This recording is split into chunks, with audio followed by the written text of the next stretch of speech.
everyone. Welcome to lecture number 26 of CS531 Memory Systems and Architecture. From last lecture, we are discussing about row hammering attack and we are discussing a paper called Twice. So, today also we'll continue and we'll explain Twice in more detail and we'll try to complete the discussion of Twice today. In this week, I will upload one more lecture on raw hammering attack. So, as I have mentioned in last class, that there will be two papers that you have to study from raw hammer attack for the exam purpose. And I hope you are preparing well for the term paper as well as for exam. For exam purpose, all the lectures that I have uploaded as well as also the additional materials they have uploaded all are important. So prepare your exam properly. And during the preparation, if you need any help or if you have any queries, you can send me those queries. I'll try to reply. I have received a query regarding the partitioning technique or UCP based partitioning technique. So I have not replied those this query, but I'll try to reply to this query in this weekend. Okay. So let us start today's lecture. Since I'll explain the same paper that I have started from last lecture, so it is very important that you have to watch my lecture 25 first and then you continue with this lecture, that is lecture 26. So without watching lecture 25, you will not understand this paper, this lecture, because this lecture is starting the concept of the paper twice from the middle. So whatever I've explained in 25, after that point it is starting explaining. So please watch lecture 25 first and then continue with lecture 26.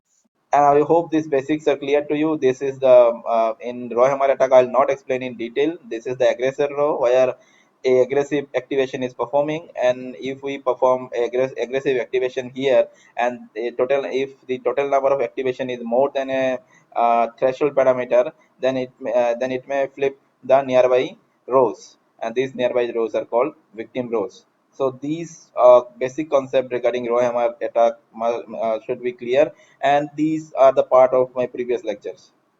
So we were discussing this paper twice, preventing row hammering by exploiting time window counters. So the main motivation of this paper was to handle or detect the row hammer attack in a DRAM with 100% accuracy, but with the less number of counters. So I have also explained in my previous class that there are many row hammer detection algorithm exist, but most of this row hammer detection algorithm took lot of counters. They have to manage a large amount of counters in DRAM memory controller or in some other place, but these counters are required. So the main concept of contribution of this paper is to how to reduce the number of counters to detect a raw hammer attack with 100% guarantee. Today, what we will do, today we will just explain the correctness of twice. So this is the concept of twice. This paper, what they did, there will be some logic here, adder, shifter, and comparators, and they maintain a table like this. This is their counter table. So each row in this table or each entry in this table you can consider it as a counter, and the detailed entry of this counter is already explained in last class. So the now question is how they are claiming that these small amount of entries in a table is enough to detect a row hammer attack. So we'll explain the correctness of their proposal today, and the details about this table, their concept, and all these rows in this table are already explained. So I'm quickly explaining, revising them again here. So here, this is the table they are maintaining, or you can say this is the counter they are maintaining to handle the raw hammer attack, and they say this is counter table. So in counter table, each entry has multiple columns. So the first column is valid 0 means this entry is free. Row address, they are storing row address here. Activation count means total number of activation performing in this refresh window.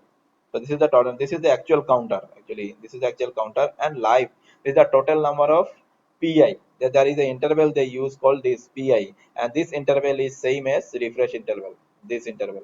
So this is the meaning of all these things. So I hope the value of life is clear, because uh, these concept, this value of life concept will be required today again. So please be sure that you are familiar with this term life, what is called life. and this life is the interval called pi interval, which is same as refresh interval. And I hope you remember all these terms here. This is refresh window, this is refresh interval, RFC, it is very familiar to you. RC is also important for today. RC is activation to activation interval, or you can also say it a read cycle interval, that I have explained many time in class. This is the THRH, this is the threshold, RH detection threshold. This is the THPI. This is also explained in last class, that it should be 4. Then max act and max life. These are the two. The max act mean maximum number of activation during one PI interval, and max life is the maximum life of a row in one PI. And NTH is considered as 139,000. So I also explained in last class the difference between NTH and THRH. THRH is the threshold detection. RH, it is the RH detection threshold. And what NTH is said, and they have in this paper twice they have not calculated the value of NTH. Remember, this value of NTH they have also taken from another paper, and NTH means this 139,000 activation is required in the nearby rows to flip a bit in a particular row. Or you can say, suppose I'm assuming this is a DRAM, though it is a table, but I'm assuming this is a DRAM, and this is a row where this I'm putting the cursor here. I'm not moving the cursor. So the cursor is placed in a particular row, and I'm assuming this as a DRAM. So now, if we want to flip a bit of this row, if we want to flip a bit of this row, then there should be at least 139,000 activation in the nearby row. So what is the nearby row? There is a nearby row here. This is the nearby row, right? So in the nearby row, there should be 139,000 of activation. Then only you can flip a row. Most of the rows in DRAM, there will be two nearby rows. And what is called THRS? THRS means RH detection threshold, because the detection threshold should be lesser than the NTH. Otherwise, what will happen if we detect it so late that there is a row hammer attack is going on, but it is so late that it is already flipped the bit, then there is no point of detecting this row hammer, right? So this THRH must be small enough so that we can detect the row hammer early and we can prevent it. And what is the concept of this paper twice? They are maintaining a table like this, or and some logics here, and they will not store all the counters here, as I explained in last class. Then a basic naive method of detecting row MR is just maintain one counter for every row. If you maintain one counter for every row, and then just count the number of activation for each counter, whenever a row will activate, just increment this counter. In this way, it is very easy to detect a row MR, right? Because every time when you increment a counter of a row, just check if this counter is more than this threshold or not. If this counter is more than this threshold, okay, it is enough to find, enough to detect, say that a row MR is detected, and you can go for refreshing the victim rows. But the problem with this is, if you go for one counter per row, then you have to go for a lot of counters, maintaining a lot of counters, which is very very expensive.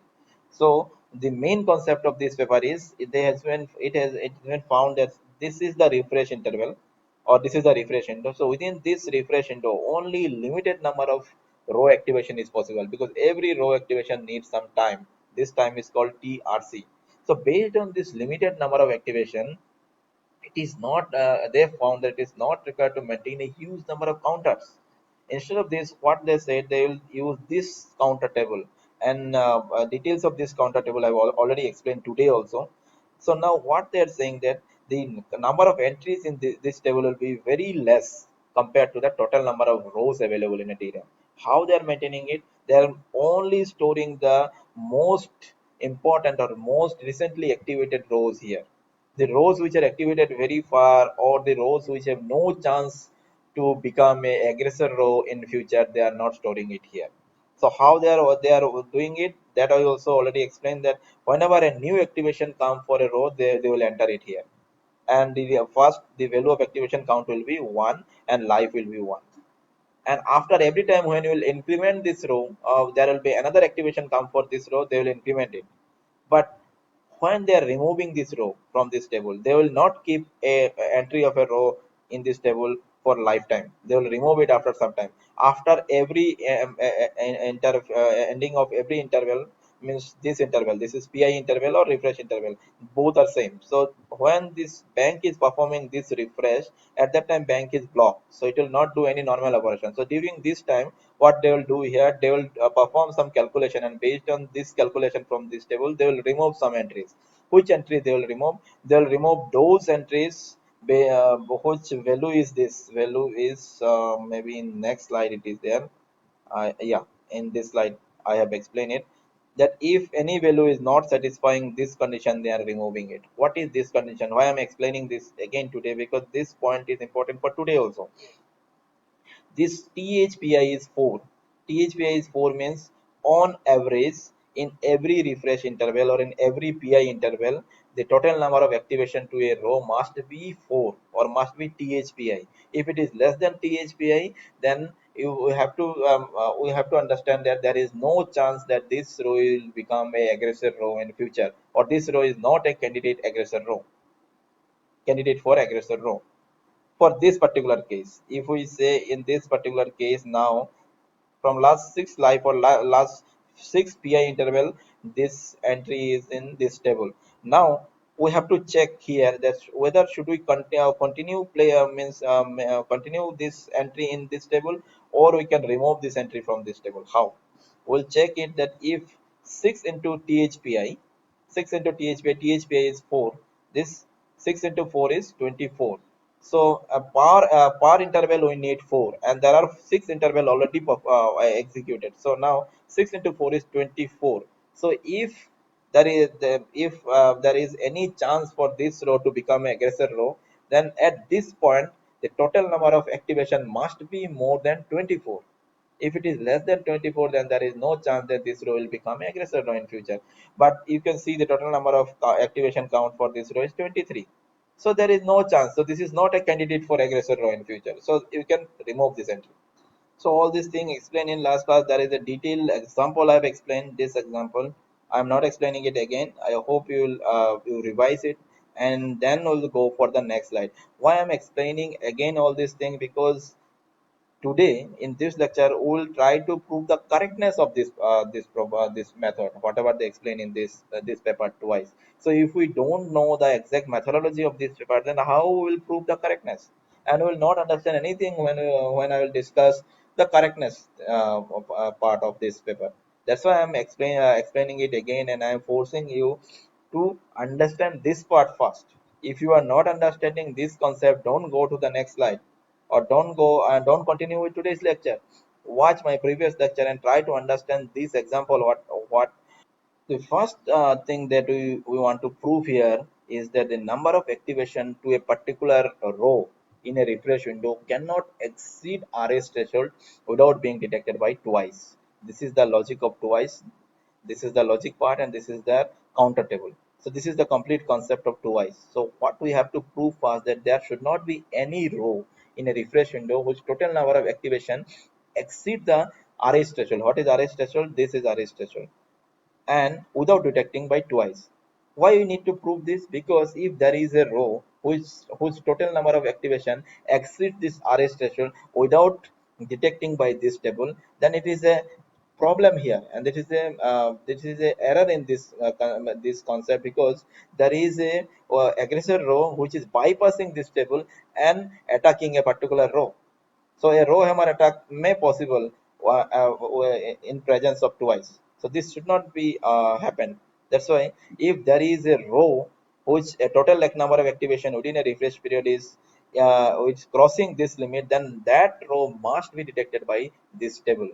And why this is important again? Because always remember the total number of counter used in this table is very less. We'll also discuss the actual size of this table today, but for now at this point, just remember that the total number of entries in this table is very less, and within this limited number of entries we have to track every row, and that number of rows is very huge, and how they are doing it is already discussed in previous lectures.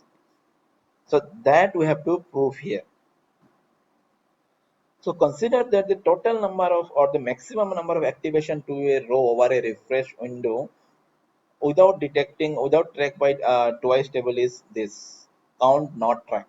What is count not track? Count not track means the maximum number of activation possible to a row without being detected or without being tracked by the twice table. So this is called count not track. Read it again and try to understand what is count not track. I'm not explaining it multiple times, but if it is not clear, pause this video, clear what I'm saying about count not track, and then continue next.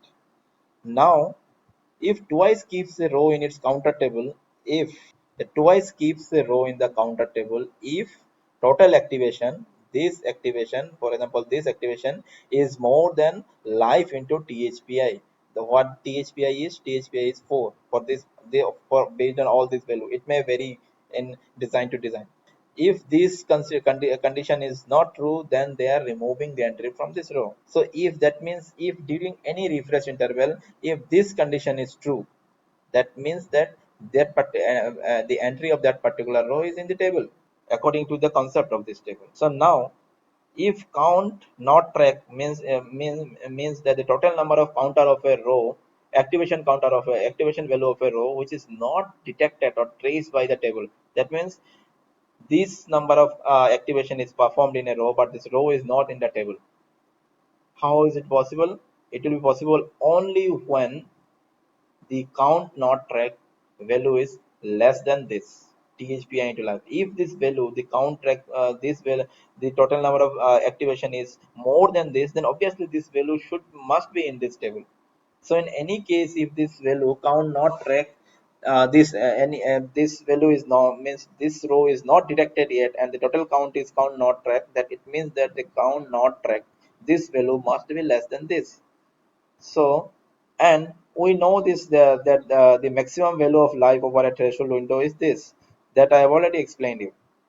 The and in previous slide also I said that this life is actually pi interval, and which pi interval is same as refresh interval. So how many refresh interval possible in a refresh window? Refresh window by t refresh interval, and THPI is this. This I have already explained in last class. So in this paper, what they said that they consider THPI value as 4. So it is not just arbitrary value 4. If we calculate this value THPI based on all these values considered here, you will get this value. So whatever value you will see in this paper, let for this value THRH, THPI, maximum X, maximum life, these values are not arbitrary values. These values are calculated based on whatever parameter they have taken here. So from here we can conclude this. The count not track must be less than THPI into life. Life is converted to this. This is the life. So count not track is THPI into life. How this parameter THPI into this is equal to THRH, you can consider from this. Here you can see THPI equal to THRH divided by this. If THPI equal to this, then THRH equal to this. What you can conclude that if a row is activated TRH time or more within a refresh window, it will be in the counter table. That means it will be in the counter table. So what we wanted to prove that if a number of act to each row over a refresh period cannot exceed RH threshold without being detected by twice. And what we are saying here that if the total activation of any row is either THRH or more, then that entry of that row must be in the table. That means it will be detected. So the count not track is clear to you. The count not track means, and this formula is already explained in previous slide. Count not track means the total number of activation to a particular row when it is not a candidate of aggressor row. Not a candidate of aggressor row means there is no, this table, this row is not a is currently not in the twice table or the counter table. But let me consider here another point that assume that there is a row which is considered as the aggressor row, or which row the entry of which is already in the table, and that means this row has a chance to become aggressor row in the future. So in total number of count of that row in this case is assuming as count track. So there is a difference between count not track and count track, and this value also must be less than RH threshold if we assume that there is no row hammer detected yet, and therefore the maximum number of activation in a row over this refresh window possible is what? So what I am saying in this point is there are two types of activation I explained.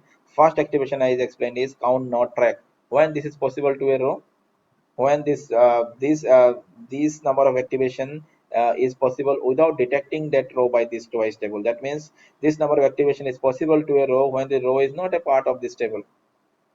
And here I am saying that this count is saying that the total number of activation to on a row when this row is detected by the twice table. So what will be the total number of counter possible maximum? I'm saying about maximum number of counter. This is called count combine. So count combine is actually count not track plus count track of a row.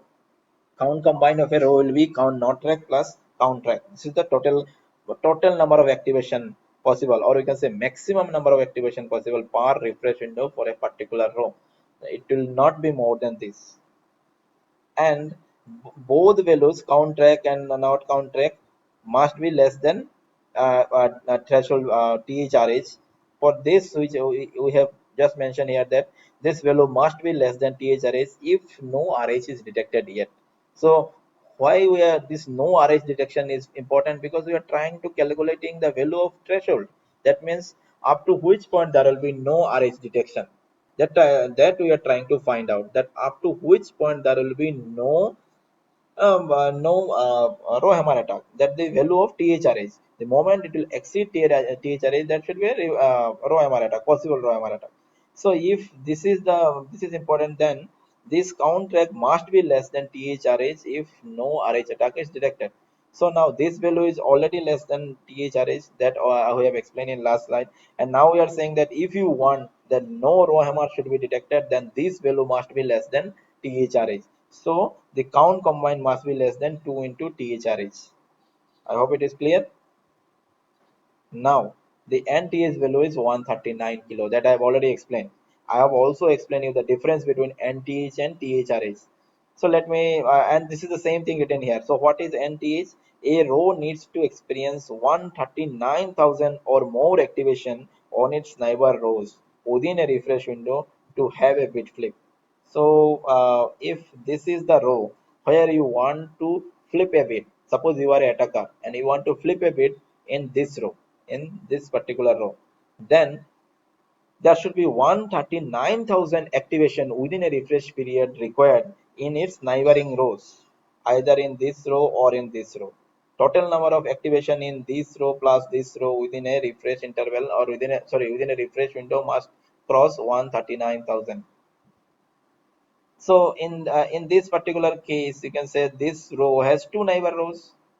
So in each row, the total number of activation required is 139,000 divided by 2, so which is 69,000. So in any aggressor row, suppose this is the aggressor row, if we go for 169,000 of activation, then there may be a chance that the nearby row may flip a bit. And if this 69,000K, we can, if we consider this as count combined, then the value of THRH and this count combined is less than 2 into THRH. So the value of THRH must be half of this count combined. So that's why the this THRH value is considered as half of this 69K. And in this paper, the value of THRH is set as 32,600, 32,768. I hope it is clear to you. If it is not clear to you, then you can read the paper. The detailed explanation is given in paper. I have explained it in short, but I hope I have covered all the important concept. If anything is not clear from this lecture, then you can read the paper. Now in this slide, we will try to understand what should be the exact size of the counter table. So in last two lectures, we just said that twice use a table or a counter table which has very less number of counters as compared to the total number of rows available. But I have never said that what should be the exact size of this counter table. So here we will discuss that what should be the exact size of this counter table. So before discussing this, first consider this point, that twice consider one counter table per bank, that each bank has a counter table. So now we'll only discuss about this, what should be the size of one particular table. Now first of all, assume that the maximum number of activation in a DRAM bank during this refresh interval is max act. This is refresh interval. This is RFC. This is refresh interval. So in the refresh interval, first of all, this part is also count as refresh interval. Actually, the refresh interval is not this. The refresh interval is starting from here to here. This is the refresh interval. So during every refresh interval, some part is required for this TRFC, refreshing the rows in the bank. And during this time, no normal activation is possible, or no normal read write operation is possible. You have to remember this, what I am saying. So actual time in each refresh interval when you can perform some activation or perform some read write is actually T refresh interval minus TRFC.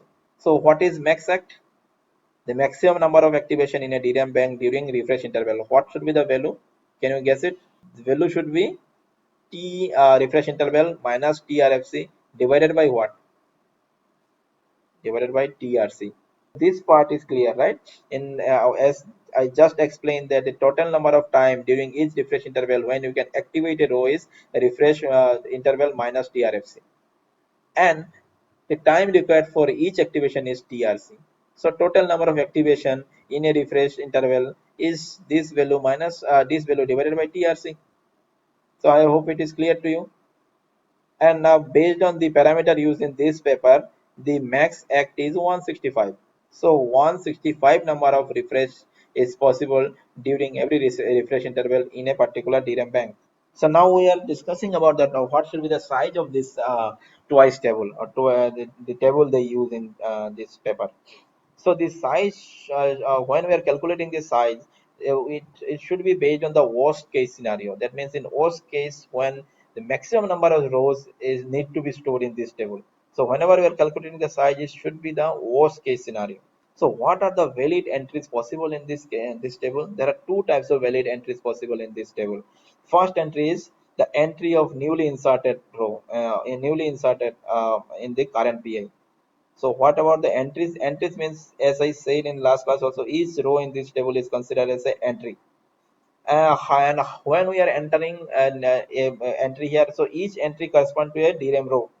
So when we insert an entry here for a DRAM row, if we remember my last lecture, every time when there is a new activation possible in the bank, in every refresh, in every PI interval, we enter a row, we insert an entry here.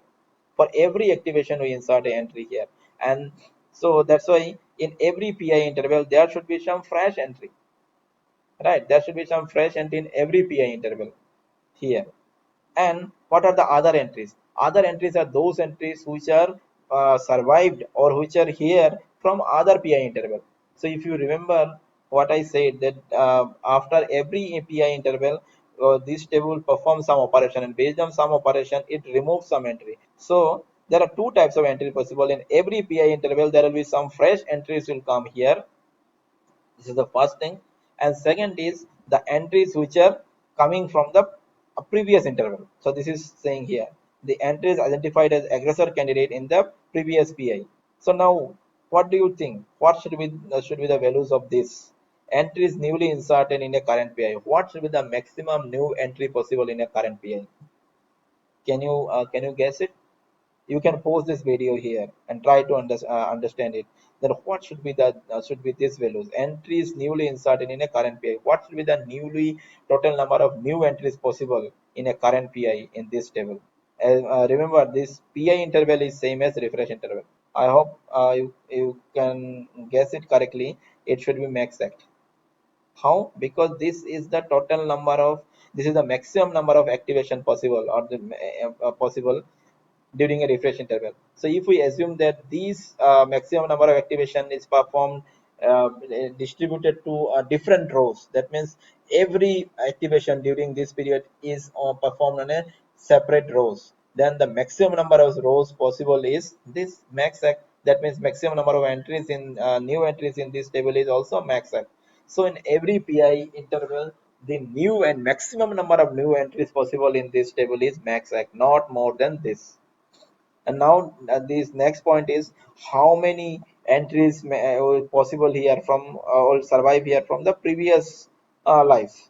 When the surviving entries will be more, there is a condition here on the surviving entries is more, that every time we say that we'll do some process and we'll remove some rows. So when we are removing some rows, if there is a row which is surviving with a very close margin, that means here it will not survive. But if the value instead of this, if the value here is 25, then it will survive.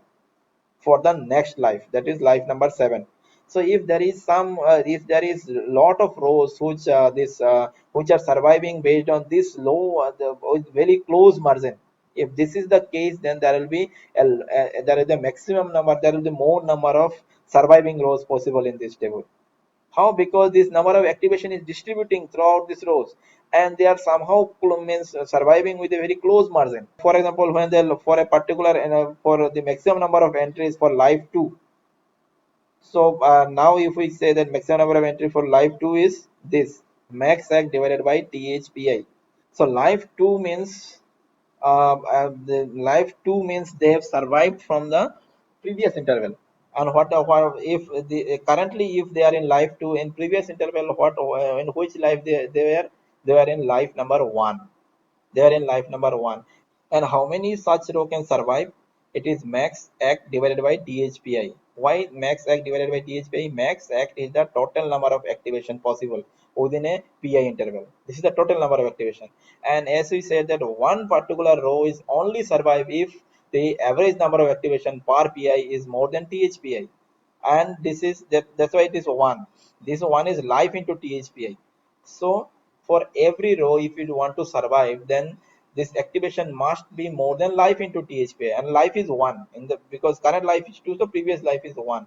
So this is the total number of rows that can survive from life equal to 2. So in this case, you when the life equal to 1, then total number of surviving rows will be max act into n minus 1 into THPA, because if this is the life number n, then the previous life was n number 1 n minus 1. So then how many total number of, suppose we are in life n, so what is the this what will be what should be the total entries in this table? First, in every PI interval, these are the new number of entries will come out is possible. So this is m act. So m act plus total number of entries. I'm saying that here in every possible instant we have to check that there will be many values of life 2, life 3, life n is possible. So from life 2, how many possible survival entries possible? This. From life n, how many survival entries possible? This. So we can calculate it like this: max equal to summation of n equal to 1 to max life n into THPI max act. So if we combine these two, then this value is actually this value. So if you read this paper, you will find that the total number of entries possible, maximum number of entries possible in this table is can be calculated by this formula. So I hope you understand this formula. I have tried to explain you this formula. If anything is not clear here, read the book. Read the paper. You will understand it. And remember, this paper twice is very important for your NSM exam, because you can see that this is a complete paper. So I also say, if you want to do a research in DRAM refresh, or if you want to do a research in any other field, you can follow this paper. This paper is a complete paper. You will see, you will understand every concept in this paper. Also this paper is published in ISCA, so it is a very the tier 1 conference, but still if you read this paper, you will understand every line. It is not they have not used any complicated terms, complicated sentence. Everything is very clear, and you will understand. Even if you have just the basic knowledge of DRAM, you have no idea about ROHMR, you have no idea about DRAM refresh, then also you will understand this paper. So the maximum number of entries part twice table is 533. 553, and they have calculated based on this formula. And while the total number of rows per bank is this. So for 1,31,072 number of rows, they need only 553 counters. So this is the improvement.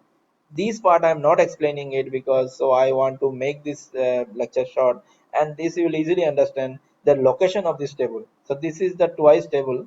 The twice table, you know the where they should place the twice table, and that I have already explained also in my first lecture, that they are in the second lecture of OMR, that they are placing this twice table in RCD, not in memory controller. Why they have not put it in memory controller? Why have they have placed in RCD? All these things I have already explained. But if you want to understand more, then read this section, read this subsection, you will understand it. And then this section 5.2 is also important. They have introduced a refresh command called ARR, adjacent row refresh. Why a refresh command is required here? Partially, I've explained it in the second lecture, but still, if you want to know it more clearly, then read this section 5.2, and then this part pseudo associative twice. That means these in this section they try to reduce the overhead of this twice table. How to use a twice table? So if you consider this table here, you can consider it a fully associative table. That why? Because any row entry can be placed in any position. If this row entry is free because it is 0, you can put a new entry here, no matter from which row it is coming. If there is an entry here which is 0, you can put a new row here. So in this way, you can relate that this particular design is same as a fully associative cache. Since, but there is some disadvantage of full associative cache that you already know. So they also use a pseudo associative cache, which is called PA twice, and this is actually FA twice, fully associative twice, and they compare the performance of a PA twice with FA twice. So read this subsection, you'll understand it. Also, there is another concept they use, separating twice table. So they separate the twice table in two parts. There will be some counters having very low values. So for low values, they are using one part, and they are for high values, they are using another part of this table. So all these things they have explained in these two subsections, 6.1 and 6.2. Read this by yourself, and then we will consider that this paper is completed. So I'm stopping here. Thank you for watching this lecture.